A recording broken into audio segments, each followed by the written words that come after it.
This is the CTE TEACH Podcast. We are your host. I am Christopher McClung. And Deidra Puentes. And this is CTE Month, February 2020, and we are celebrating by recording this month's episode at the Dorothy Ingram Learning Center in San Bernardino with a special guest of panelists and educators from the San Bernardino County Superintendent of Schools.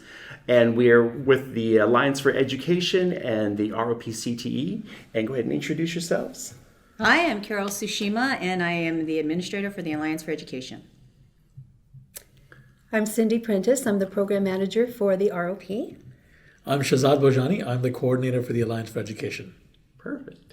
Okay, so first, I want to say thank you to everyone for listening or watching. The podcast is created in partnership with the California Department of Education, and the purpose of the podcast is to bring forth relevant and current discussions regarding education, CTE, and mentoring. So we start off with a get-to-know-you question. So our first question for each of you is, what was your first job, and what did you do on the job? Should I start? Go ahead. Yeah, my first job, I was a sandwich artist at Subway. Nice. And so amongst learning all the skills needed to make a great sandwich, I learned a lot of customer service skills and just the skills that come along with doing hard work and hard labor. Great experience. But I was a Subway sandwich artist. That's great. And we are now staying for lunch. Oh, well, my first job was working at something called Hamburger Dingling. Never stay for lunch. Wow! It was kind of like a Tasty Freeze where they had the side with the hamburgers and the French fries, and they had the side with the malts and the shakes and the things. And I was horrible at it. I like talking to customers, but I mixed up shakes and malts, and I just could not get it. I only lasted about 2 weeks, and I made up an excuse, and I left. But I did spend the next 20-some years doing customer service and got a lot better. Awesome. Very cool. So my first job was because my mom got us this job. We didn't have a lot of money, and like little kids, we were always asking for things. And in her office, they were looking for a janitorial crew. So she said, I think my daughters should do that because then they can earn some money. We were elementary, maybe middle school. Wow. And so our Saturdays were spent cleaning the office so that we could get money, so we wouldn't ask them for things, and then we could learn to budget our own money and really what the true cost of things were. Right. So I learned very quickly how hard you have to work to earn $1, and then how quickly $1 is spent at a very young age. That's great. That's good parenting. I think so. Very cool. Okay. So you guys may have not known this, but this is CTE month. And since it is CTE month, we thought it'd be fun to play just a real quick true or false game about some trivia regarding CTE, and the winner gets an entire truckload of brownie points delivered by a Girl Scout. Just winner. So all I have to say is true or false, and I'm just throw out some statistics regarding CTE. You just say which one you think is true or which ones are false. So according to the Association for Career Technical Education, 91% of high school graduates who earn at least 2 or 3 CTE credits in high school enrolled in college. True. Yeah, I think it's true. True. That is correct. It is true. Good job. Second one, the very first recorded vocational education instructor was George Washington. He taught lumberjacking as an embarking trade. False. It could be true, but I don't know that they would have classified it as vocational teacher. Okay. I don't know. I'll say true. Okay, that one was false. I okay. made that one up. The first federal funding for vocational education was the Smith-Hughes Act of 1917, which we now refer to as Perkins funding. True. That is true. True. That is absolutely right. True. According to the Association for CTE, in 2018, 89% of high school students experienced some degree of career technical education. What was the percentage? 89% in 2018. Oh, false. Okay. I'm going to say true. Okay. Yeah, I don't know how they're defining career I don't education, so either. I'd say true. That's the part. Okay. The answer is false. False. The actual, and only because But it's really true. It's kind of more true. than. It should be true. The actual percentage and number is 94% of students in 2018 experienced some sort of CTE. And last one, vocational education was developed in the early 20th century and mimicked German-style industrial education as a means to train and apprentice young people for industrial careers. True. True. True. Correct. They're all true. I don't Who remember. gets the- I think Carol gets the brownie points. Yeah, they all get them. She can She'll have it. share. If it was real brownies, I know, then we'd have to rest. That's right. Okay, so our first question is, in the spirit of CTE month, is how did CTE impact your career trajectory? And if you didn't take any in high school, how would it have? So I grew up in a state that didn't have CTE the way California does. There were classes. There were shop classes, home ec classes. There were classes you took in middle school that wasn't an option. You just took them. That's how I learned how to get a light bulb to work and learn basic electricity, basic, soldering and all of that through that. And then in high school, you could take some electives just to fill your schedule. But it was never, I'd never heard the term, and I never understood that term. That just wasn't a thing in my experience growing up. Had I had that, I probably would have figured out sooner the things that weren't going to align with who I was. As a teenager, like many teenagers, I wanted something that sounded sexy. So I was going to be the architect, and I was going to, never mind, I don't like doing certain things. I was going to do that because my goal was, I was going to have this great car and, penthouse and yada, yada. And I was all set. But I never had a conversation about, what is it that makes you tick and what are you passionate about, or even start thinking about it. And it's not to say that I wouldn't have changed my mind as I grew up, but my conversations like that didn't start till after college. I mean, even going through college was the same thing. It was just get through college because school is just school, and then you figure out career after that, And so I think it would have at least allowed me to begin processing the different things you should be thinking about as you're growing up and as you're looking towards a career. How do you take what moves you, what motivates you, and turn it into a career so that you can be doing something you're passionate about and something you love. I fell into a career. I ended up loving it. And then from that career, moved into education and ended up loving that too. But not because someone was steering me, but it was all from happenstance. Ditto. Anybody else? Good. Yeah, no, I would kind of agree to that. I was on a college path when I was in high school. I moved from India when I was in middle school. Okay. And so for me, not just CTE, but the whole American system, was new. And I did take some shop classes, and I think what I learned through those were just skills that I would never have gained otherwise. Did I enjoy learning those skills? Absolutely, because I think those are still skills that I can use in life today.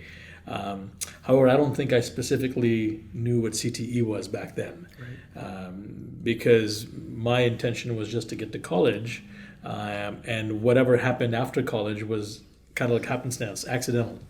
And so I think if I would have been exposed more purposefully earlier, I think my trajectory could have been different.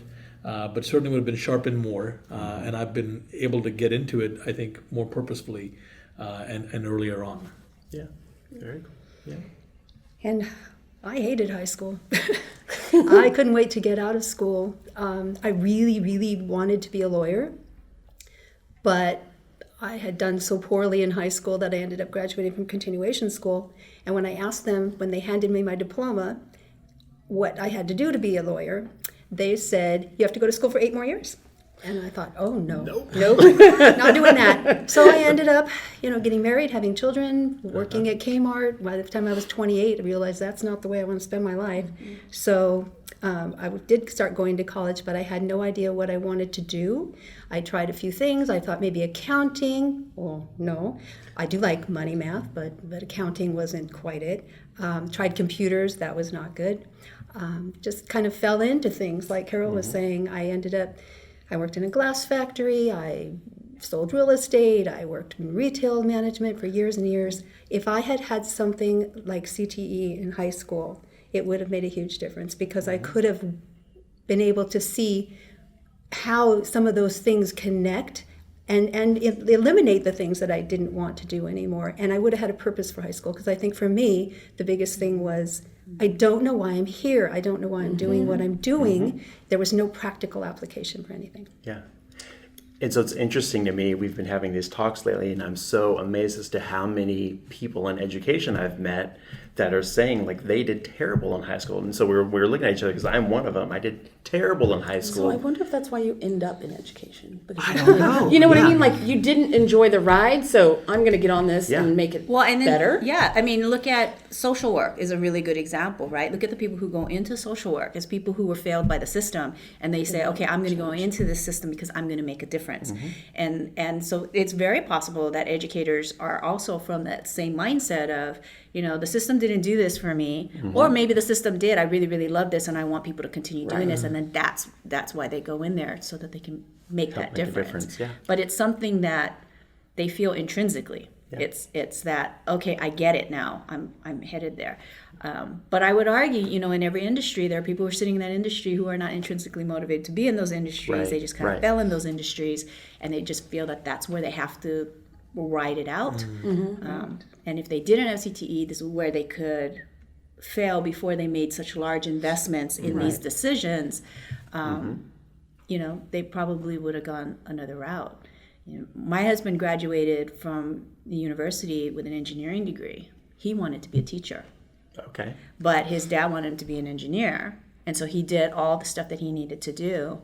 Then he went back to school after that to go get another degree to be a teacher. And up to that point where it was time to do student teaching, he fell in love with the job he was doing, which is GIS. So not an engineer, not a teacher, but working with GIS, and then just said, you know what, this is where I'm going to end up being. But in the meantime, two very, very sizable investments in education to get to that point, to learn that. And I think CTE helps us learn that before those expensive experience it. Yeah. So when I was in high school, at 11th grade, you had to decide if you wanted to go to the vocational school.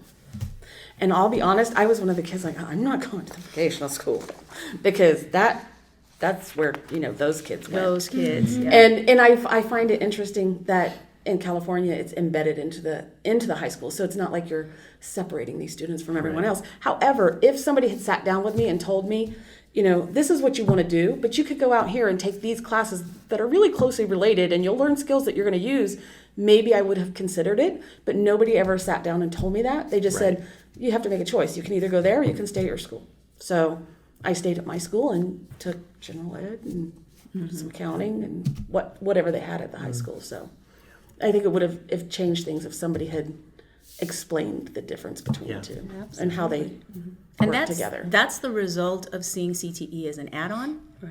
Right. And not just part of your educational career. And less the than experience. Right. So, I mean, the history of CTE, it's where, there were two different tracks back in the day. There were two different tracks. Now, if we look at our current reality, you can't have two separate tracks. They have to be one. You can't just do college ready. You can't just do career ready. You have to do both. You have to have this mix. And, I think that's the problem is when we say, okay, if you're going to do this, you go this way and you go that way. Right. Well, the messaging is you're different than. Yeah. Right. And yet, it should just be embedded in what we do. It should be a part of our system, because we have a whole workforce development system that's screaming, why isn't this part of our system? Right. And why is the system still preparing people in this old-fashioned way? Right. And then there's the arguments, the two camps, the college camps and the career camps, and it's like, but you go to college to have a career. So I mean, the end result, everyone's trying to get everyone right. to that final career. That's right. Right. Yes, I completely So, and we're all trying to work towards that, but we're trying to put more value on one over the other, and failing to realize that back in the day, perhaps there were occupations that didn't require as much education to be able to go in there. Well, things have changed significantly. Mm-hmm. So there is no occupation that I'm aware of where you don't need additional training. Right. And you don't need to continually go back and get more training. Now, whether you want to call that college or not, I think that's the term everybody gets hung up on, but it really is lifelong learning, and it's really continuous training. Mm-hmm. So I think we lose sight of that's kind of what we need to be preparing people for. And it's less, tell me when you're 17 years old what you want to be when you grow up. We don't know. Right? My 17-year-old self is not this person today, right. But it's more okay, tell me how you're preparing yourself for this world that's changing dramatically. Mm-hmm. What skill sets are you gathering? What transferable skills? Do you understand that concept? If you're in this pathway, do you understand that pathway could shift you into this, or you could make it's something new that none of us have ever seen? Mm-hmm. Are those the conversations we're having? Because then it stops being about college and CTE, and it just starts being about education, period. Mm-hmm. How are you building your foundation to be ready to tackle the world when you start leaving these institutions, whether it's just K-12 or the university or, training or military or whatever? What are you gathering along the way so that you can be competitive when you get out? That's right. It's good. Yeah. So I'll plug our last episode, which was we talked about busting myths of CTE, and we talked about all that kind of stuff. So it's good stuff. Yeah. So kind of to move on. So we also wanted to talk about like what you guys are experiencing from the county level in CTE, what you think some of the future innovations are. So my next question for you are, what are some of the innovative pathways that you have come across in your years in education? What are some of the things that stood out and like, wow, that was a really neat class or really neat program? Or So that was the question we were talking about yesterday. Okay. So we have seen some innovative structures and processes for trying to create the alignment that Carol's talking about with having students be able to explore ideas and determine where their interests lie. But as far as innovative programs, I don't know. We've got new programs, right? So you have aviation programs are showing up, drone programs are showing up, any slew of, I'm waiting for the first AI programs to start showing up. Mm-hmm. And that's being driven by workforce. So you have new programs. If that's how we're going to define innovative, then those are popping up. But the conversation Cindy and I were having were, how do they pop up? And how are they being implemented? And that, to me, is far more important as far as innovation is concerned. How are we training our students in aviation, in drone technology, in any of these, even our standard long-time staples, like in transportation or, in construction? The innovative approaches to that by including technology, and bringing in outside support to wrap students with industry expertise way before they leave the classroom. The way people are making those connections and those partnerships, the way business is saying, hey, let us play, and look, we can do X, Y, Z, and we'll invite you in and do this, we'll do this for you. Those kinds of innovations, I think, are really cool, because it's not just about content, it's just about how are you building a sustainable system that has far more partners playing at it. So it's less about just the teacher in that classroom, but it's more about the community and that those relationships that are being built. So we've seen a lot of that across the county, a lot of different versions of that across the county. A lot of it has been spurred just out of necessity, out of frustration. We hear a lot of business partners who just get to the point where they're like, you know what, I'm just going to make this happen. And so they start creating programs of their own, and they start inviting the districts in, which is amazing to see. And then they start building these partnerships, and they start going, oh, okay, this is, at least this way they know they're going to have a pipeline out there for years and years to come, not just for the immediate future.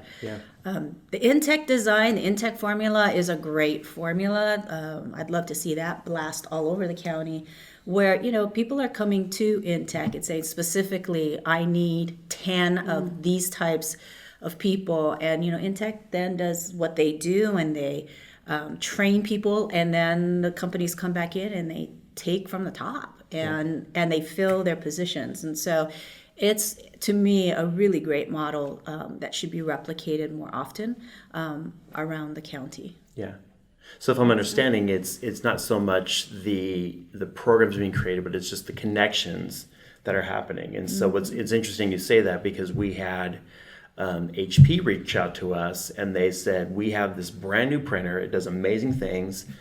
Nobody knows how to work it. It's like the size of this room. And so they said, can we start teaching high school students how to run this thing, so that we can start getting employees out there and start, you know, building that community up. And so that is, so we mentioned that sounds really neat. And so they want to partner with us to create a class to specifically start working on how to run this printer. Yeah. And that's the mindset shift, right? It's who's driving what we need. Yeah. Is it education saying, this is what we've provided you, and this is what you should hire? Or is it business saying, this is what I need, make it happen? Or is it a combo, right? Are we using each other's assets to create that? So that's a perfect example of, we're not the educators, but we need people to be able to do this, and then vice versa. We're not the business, so we're not 100% sure exactly what it is you need us to create. And through that partnership, developing something that's pretty cool and innovative. I think, just to add to the conversation, I think when you think about innovation, right, I always think that when we talk about CTE, it's always talked about at high school. Yeah. And, you know, it took me, 8 years after college to kind of figure out where my grounding is. So I think if we want to think about innovation and making sure that our kids are having the skills that they need to be successful, we need to start these conversations much earlier. And I think by the time they get to high school, we should have exposed our students in multiple ways, right, to the skills that are needed, not necessarily the careers, because a career might exist today, but 10 years from now, it may not exist. It may change. And there may be new ones. Right. I mean, if you think about the elementary and middle schools, right, we talk about STEAM and STEM, but we talk about them in isolation.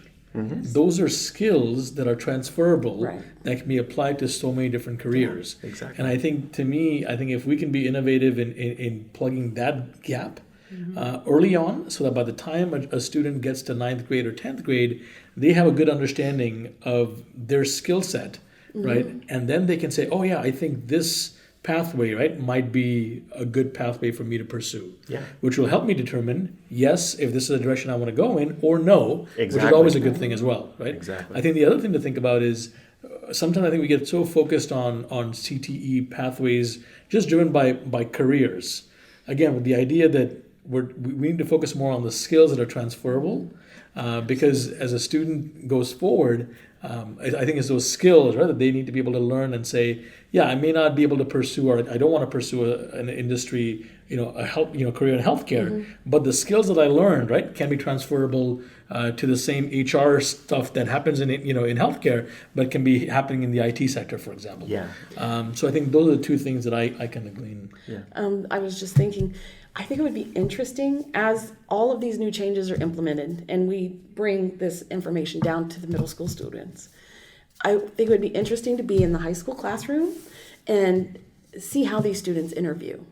Because honestly, that was one of the hardest things. It's like, you have skills.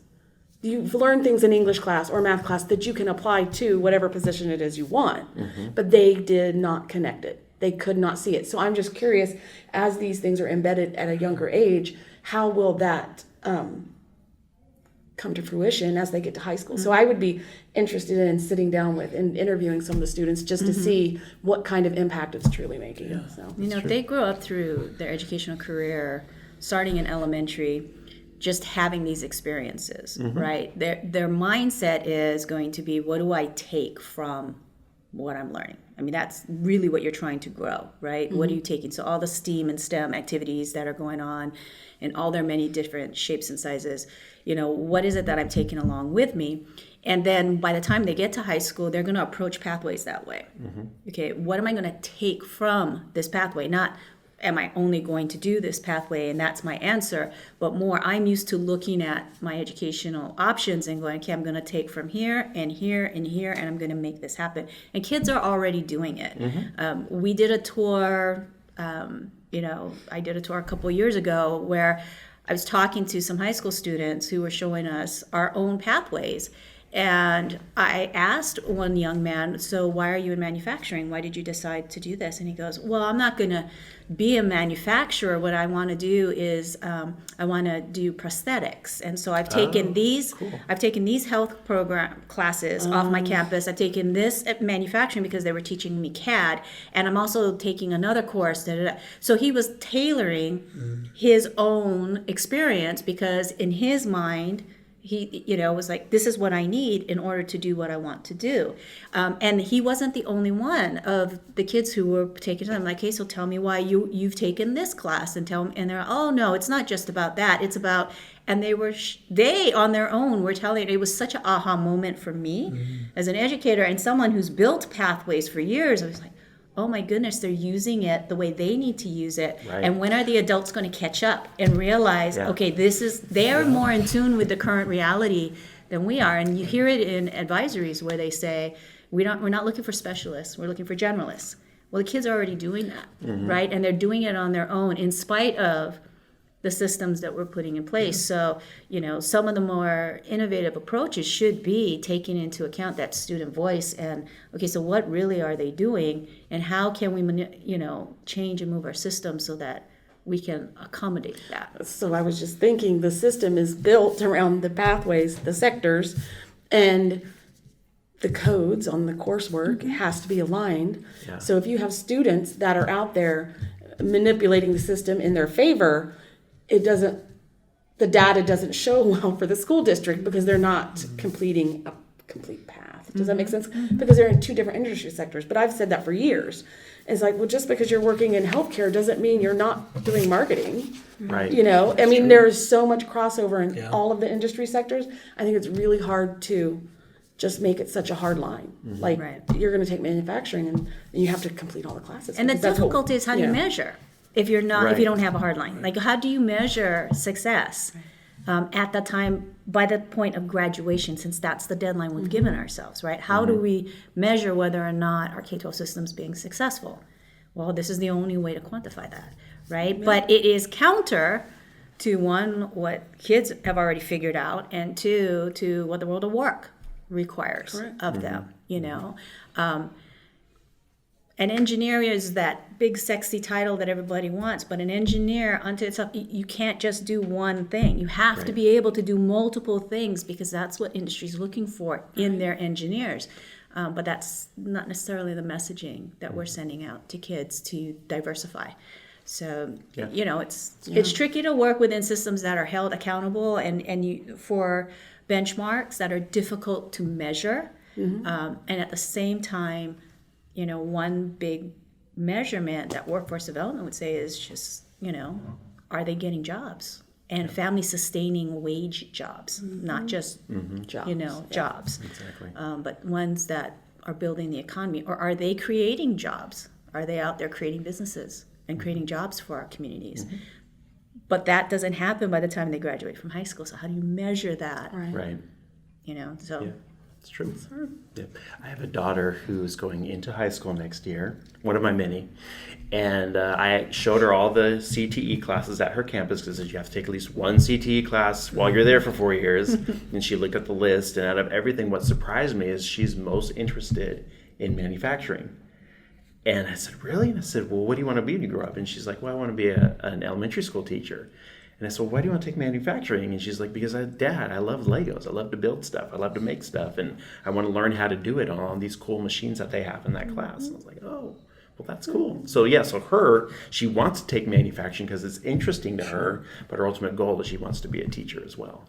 So, And somewhere down the line, she might merge the two. Yeah, Exactly. And it can change because if I think over my lifetime, the industries that I've seen change and the technological advances, and I mean, all of the things we're doing right now with this recording, none of this was possible when Right. I was in school. Yeah. So we have to prepare students to have a variety of skills. And I think part of the challenge is a lot of the folks who are in education, their experience is education. And so some of them might have trouble trying to see how there's an intersection between what they're doing and what they're teaching and what industry needs. So I think the more that we can collaborate and get input from industry, the more we're going to be successful in preparing students for whatever comes.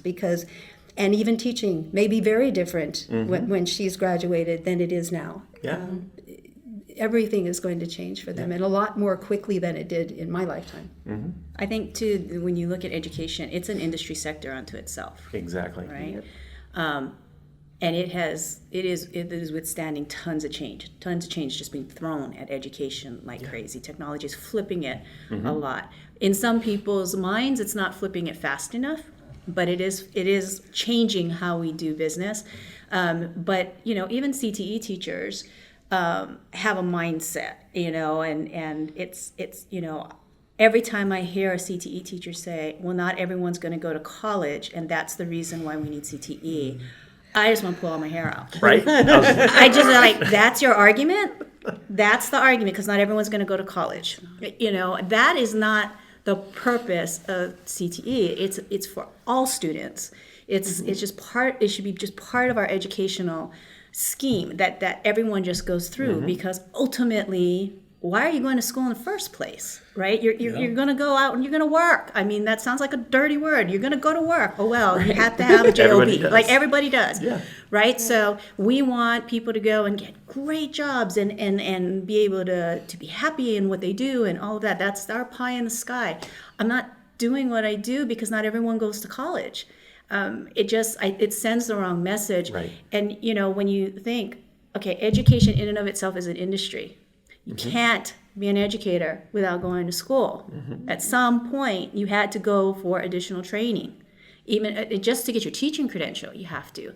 So, okay, so the CTE teachers who are saying, well, blah, blah, blah, but you had to go back to school. If you're in the trades, you're constantly going back for training because codes are changing constantly. So you're constantly having to retrain. You constantly have, and then you want to move up. If you're in any of the other sectors, if you want to move up, the incentive is there for you to continue to move up.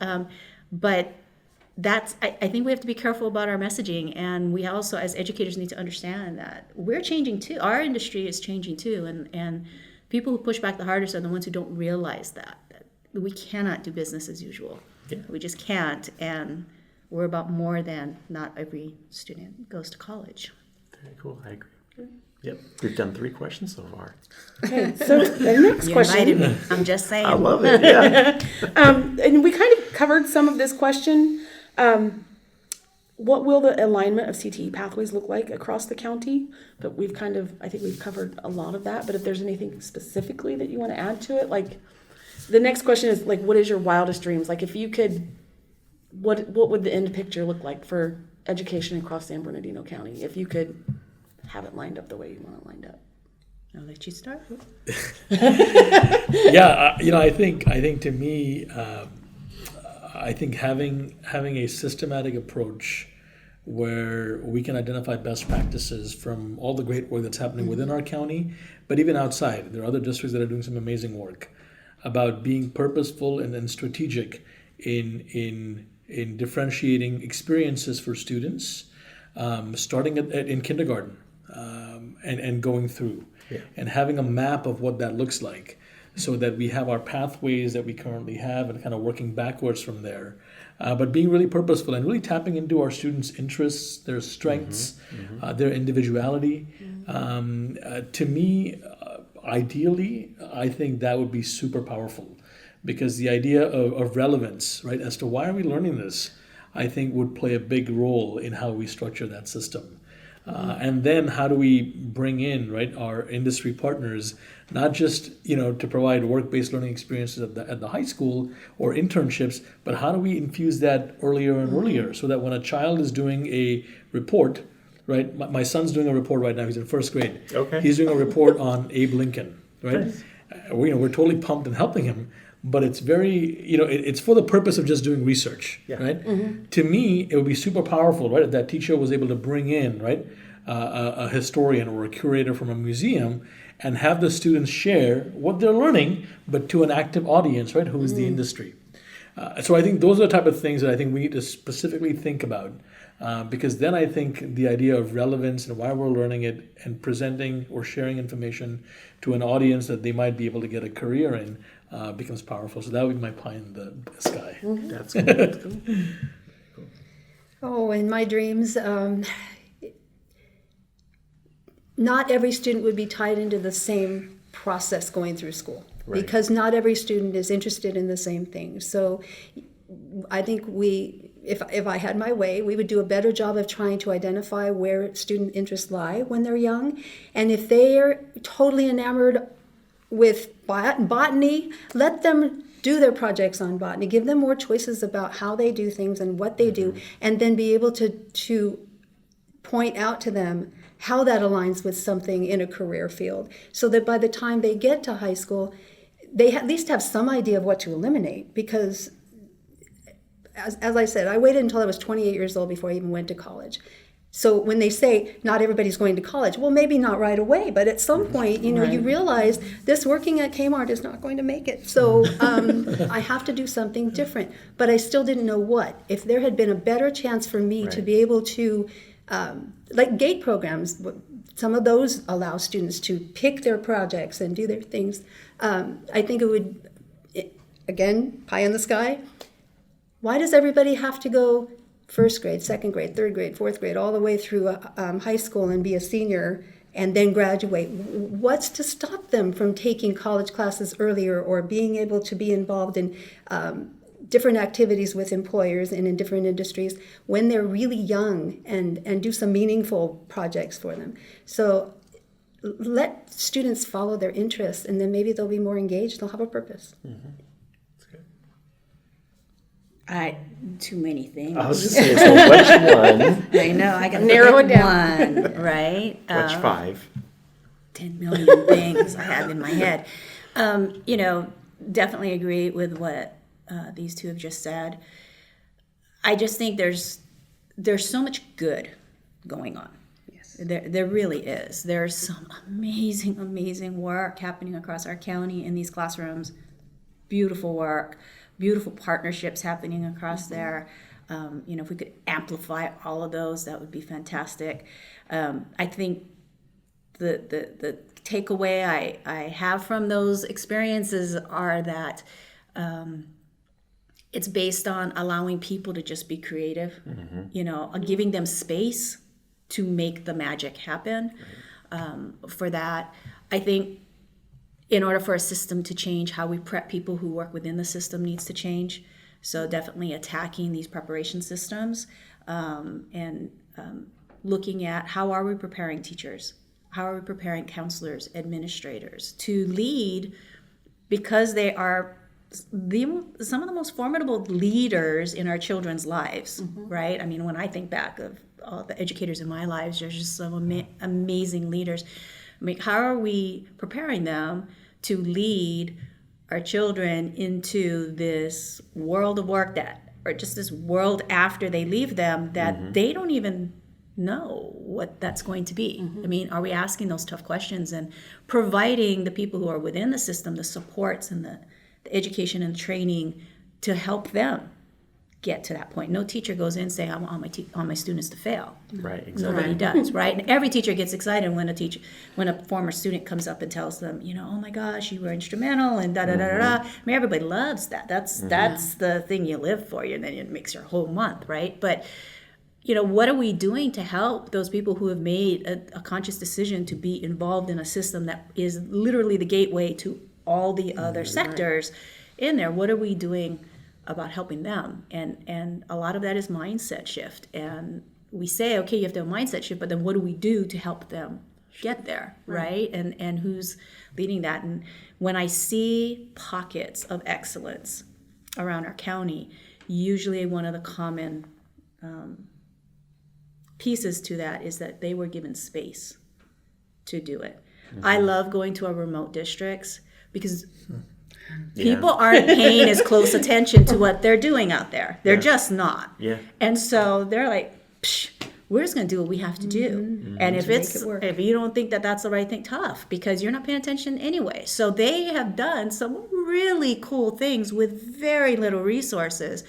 But when you have less, you get more creative and innovative in your approach, and you rally together. Whereas when you have a lot, you want to hold it to you. So I love going to our remote districts or in our small districts who just have to be creative. That they don't have a lot of resources, and so magic happens there. I would love to see a way. I would like a way to take that and then blow it up across the region or just across education. You can see all across the country. It's usually those small schools or those rural districts, or just the ones that are struggling, that have less than. It could be an urban district that has less than, but they just are very creative in their approach to utilizing their assets. Yeah. And they see people as their assets, right? Not money as their assets, but people, community. Every person that is touched by that area, they see them as their assets. That's how I would like to see education change, that it's about the assets and how are we leveraging those assets for a world we don't know how to prepare people for, really. Yeah. Okay, so it's still my turn, I guess. CTE TEACH is a program designed, we're going to lead into the next thing, because we always try to bring the podcast back to mentoring, the importance of mentoring. And so it's the CTE TEACH program is designed to mentor new CTE teachers. And we always like to ask, why is mentoring important? Or how has mentoring impacted you? Do you have anybody that's a mentor that you would like to give a shout out to? Totally, yeah. I've got quite a few mentors. Yeah.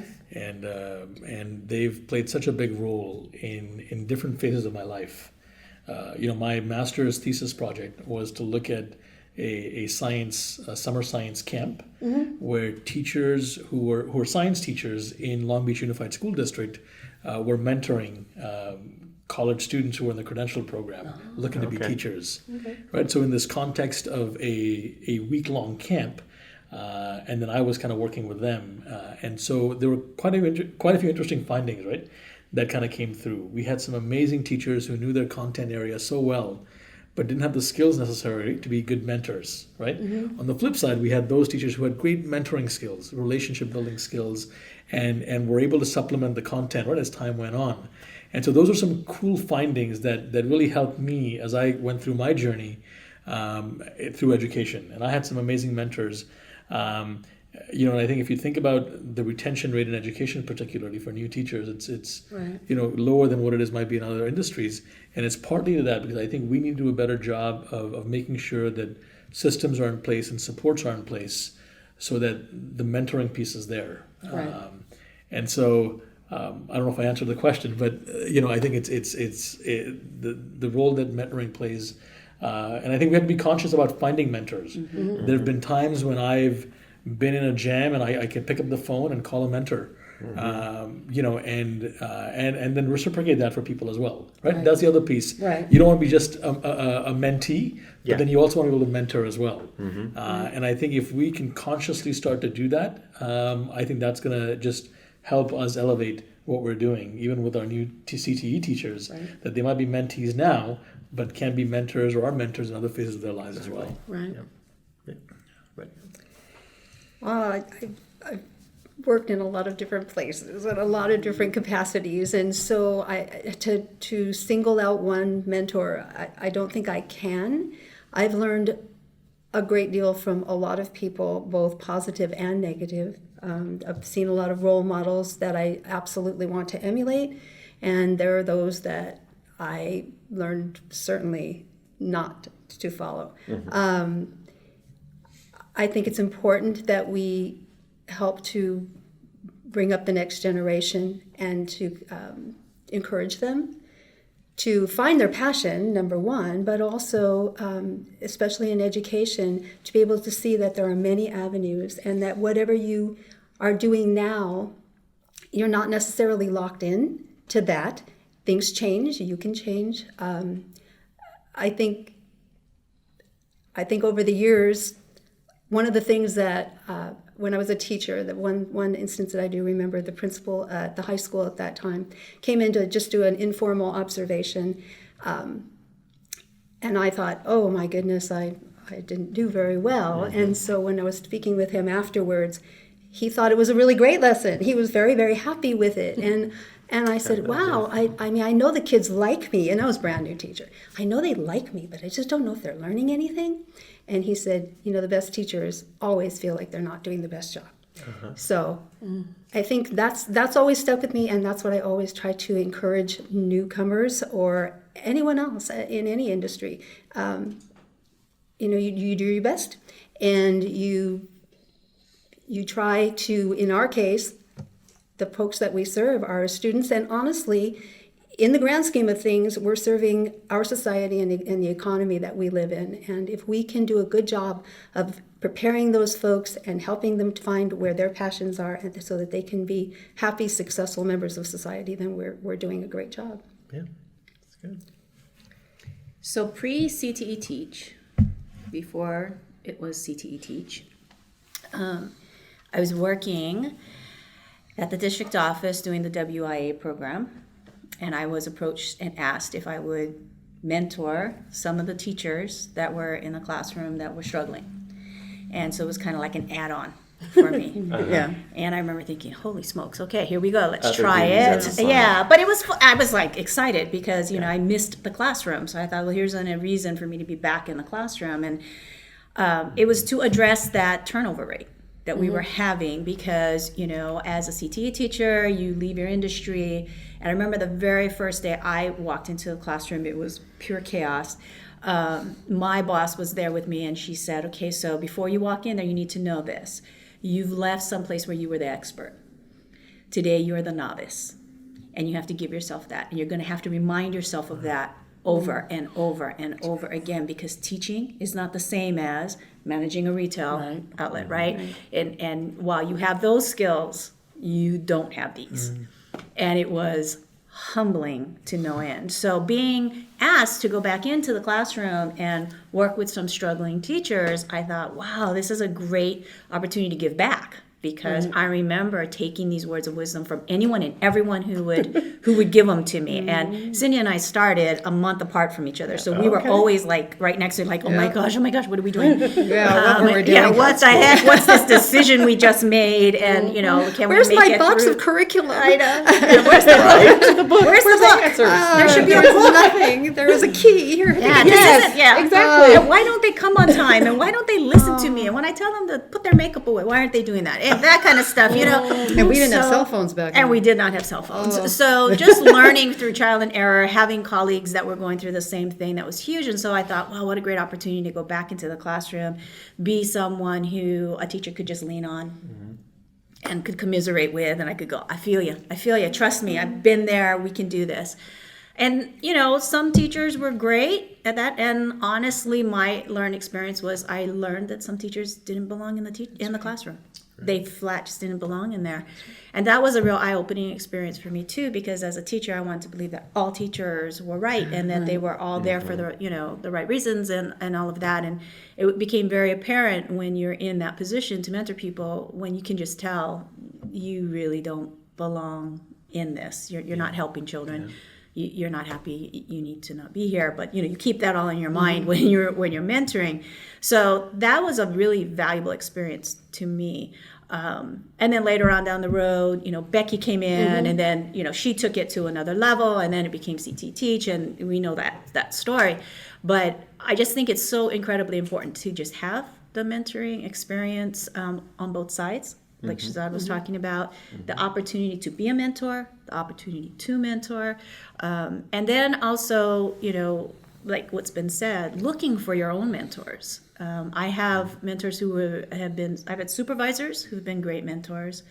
I've had colleagues who have been great mentors and continue to be fantastic mentors for me. And then I've had staff who've been great mentors for me, because they're bringing a different perspective and a different mindset. And so I might think I know what I'm talking about. And I've had staff like this one over here and some of you in this room who've said, whoa, time out. Okay, you have not thought this through, And it's kind of like, okay. And so, maybe in that instance, it changes a thing. But in my mind, it changes, maybe how I approach things. And so I'm always so grateful for that mentorship, and I think it's important, particularly as leaders, to foster that culture, because it makes you a better leader, it makes your staff a better leaders, makes people want to be involved if you have that culture of mentorship, which is why I love CTE Teach, because it wasn't just about the little district that decided we were going to do this. It was, no, let's share this with the state, and then let's start learning from across the state, and let's build a culture of this mentoring across all of these different organizations. And it was less about, or it never was about, this is the formula and you follow this formula to get this result. It was, here's the general framework, and then how do you manipulate it so that it works for you, and because it's people-centered. And so that's why I love that program, because it continues to foster that culture of mentoring each other across the state, and sharing those perspectives. And this year, I just took over CTE Teach 6-7 months ago. But for the fall and the spring training, I selected, Elena had given me a book and said, oh, this might be something interesting for the fall and training. And I had selected the mentoring cycle. So the whole workshop is built around collecting information from the mentors we have across the state to identify their best practices, because eventually I would like to build a module on the mentoring cycle, because that's one thing that's not in the online training for the mentors. That's a great idea. So that's that was the one I didn't get to present because I had a little accident. But we're going to go present it next month in Sacramento. So I'm really excited to see the information that comes out of it, because I wasn't there firsthand to see it. So because it's all about personalizing it. What works for one person doesn't necessarily work for somebody else. How can you change it up to make it beneficial to everybody that's part of the system? So, and I think it's especially important for CTE because most of the folks that come into this field come from industry, because they have to have that background, and it's a completely different universe than wherever they came from. So, and that's one thing that I found when I left retail and I started being a teacher. In retail, you can pick up the phone, or if you're in another organization, you can pick up the phone and call another person who's doing what you do and ask them, how would you do this? When you're in the classroom, you don't get to go, hold on, kids, I'm going to run over here and talk to this teacher. I'm going to phone a friend. Yeah. My lifeline. I need to use a lifeline right now. You don't get to do that. And that's true for all teachers. And I found that to be challenging in a good way, because you really had to, make things happen regardless of what was going on.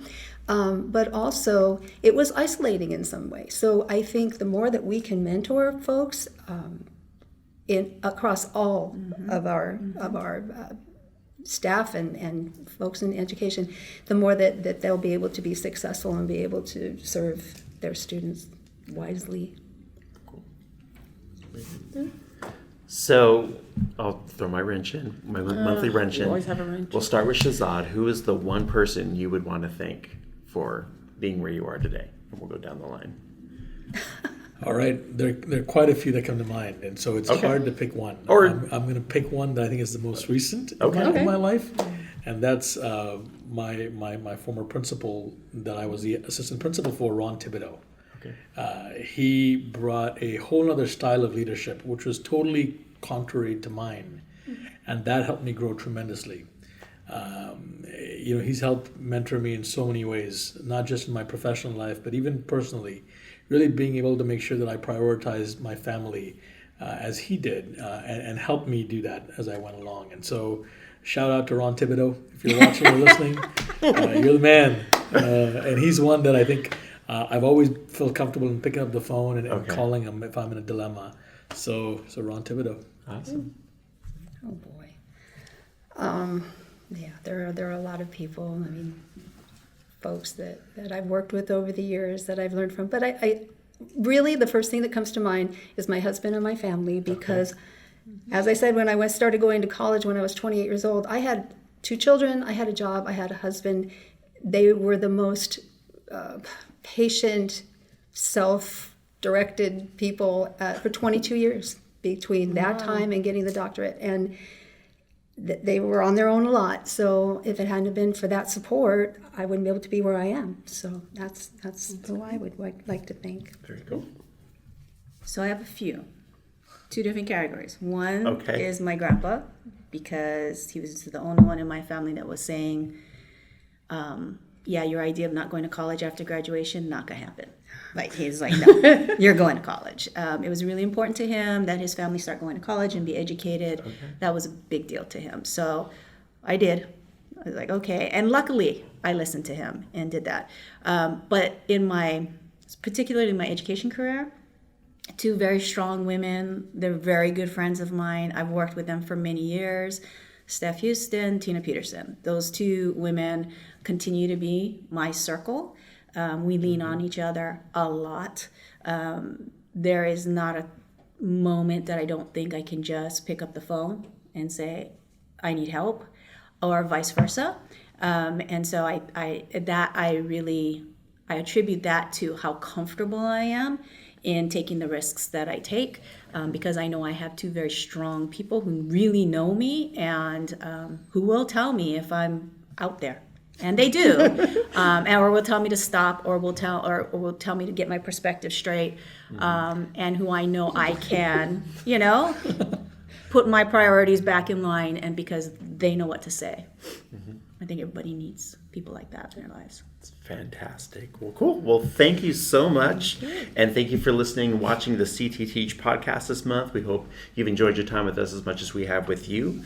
Next month, we are talking to some of our CTE alum who have gone from the classroom and are now in their careers. And if you'd like to submit a topic or question for that podcast, you can email us at cteteach@cryrap.org, or you can also leave a comment below. We also invite you to follow us on Twitter. We are at CTE_Teach, and you can subscribe to our YouTube channel or listen to us on multiple podcast apps, including Spotify and SoundCloud and all that. And that is all at CTE Teach. And I like to close every month with a educational quote. And this month we are quoting Nelson Mandela. And he said, "Education is the most powerful weapon which with you can change the world." So thank you for watching and listening. Take care. Bye. Bye.